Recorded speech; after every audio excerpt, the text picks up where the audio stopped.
Hey everyone, glad to see you here again. Bill and I are here another week and just talking about this past week that happened and all the fun stuffs with the job market and the cuts and anticipation and everything going on. So, Bill, what happened last week?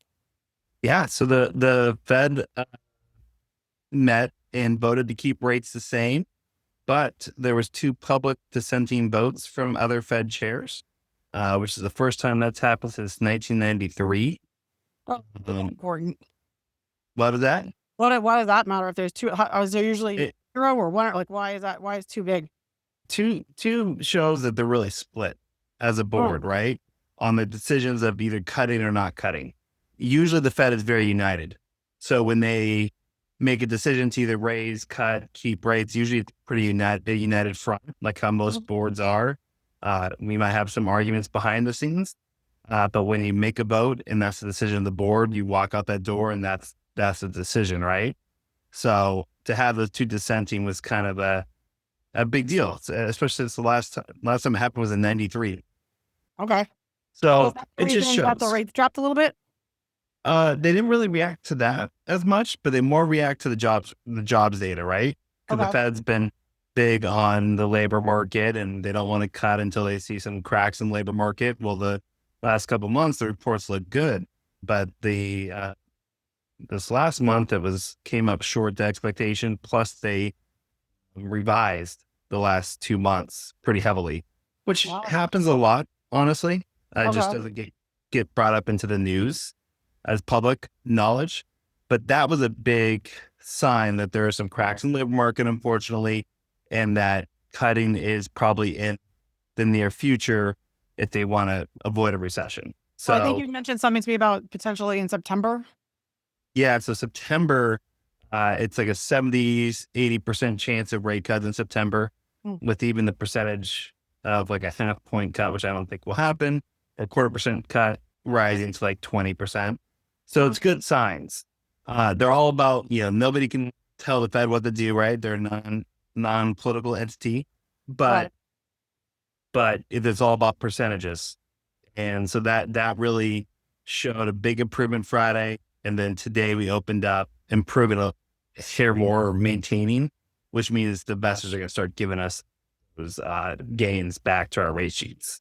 Because how volatile things have been, they're not going to give it to us instantly, right? They want to make sure that this wasn't a one-time thing, either direction, right? Yeah, so things are looking great, which has led Okay. to a lot of demand, a lot of questions. I You mean, like I was looking at our numbers this morning and we're down to 24,000 homes on the market. And a couple weeks ago it was 25, and a couple weeks before that it was 26. We got to 27, I think, at one point. In the past week, 3,600 homes have gone under contract. yeah, and So that's a big number, right? Big difference. it is a big difference because I myself am I keep saying right after July 4th, we saw people starting to look at buying. And Mhm, it's, so now we're kind of in that position again. Like a houses I've had on the market, I have an offer in my inbox right now from a property we've had listed since March. I mhm. mean, some areas are a little bit harder. Maricopa, Santan, Apache Junction, like outlying areas. And Santan, maybe not so much, but that's getting more popular. Mhm. But, we're starting to see people coming back to the market. I mean, Yeah, and like every little percentage that drops, even in rates. I mean, even a smidge, you get one or two. You get a couple more people off that fence. So people just want a little bit of help, a little bit giving back, right? yes, Uh, I have obviously many friends that are lenders, and you see the posts on social media of like they have pages and pages of people that are pre-qualified. They're just waiting for a little improvement, and this is the yeah, little improvement, right? So there's a lot of pent up demand that is coming into the market. If things keep tracking the way they are, I mean, it's gonna, like I tell everybody, lenders get busy about a month and a half before realtors get busy, right? Because we're busy pre-qualifying them, get them set up for budgets and out there on the streets, right? See, touch, smell the homes. yes, I'm swamped. Like it is coming. It is. We are busy pre-qualifying people, helping people out, helping getting them in great position within their timeline. And I think honestly, I know with Arizona market, our selling season was always what, March till May or hmm, June. And I exactly. think it's going to be swapped. I think the fall is going to be really busy because of This just the too. numbers, Well, just the and numbers. because our spring was light this spring, so I think we're going to shift to the fall because those people who waited in the spring, some people needed to make up a few more dollars in the stock market because we had that stock market adjustment. Yeah. We're seeing that has picked up, and now, they already probably had summer vacation plans, so that everybody's back. Things are happening, and it wouldn't surprise me if we have a very busy September, October, which is what the projections are right now too. So for all those folks who are sitting on the fence still, let's get going, especially buyers who need concessions or anything other than regular, like offering full price right now. So I still have pieces from 2021. And then also, Christie, we talked about it too.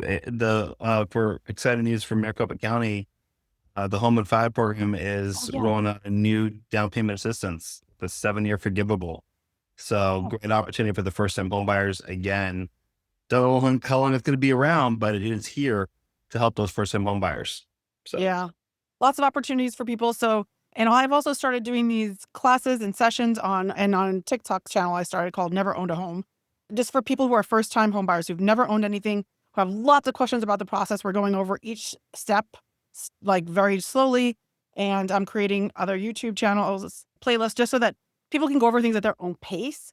So there's lots of questions, and I know sometimes people don't want to ask the questions. This is a good way for people to learn and text or message or just keep watching until they understand it.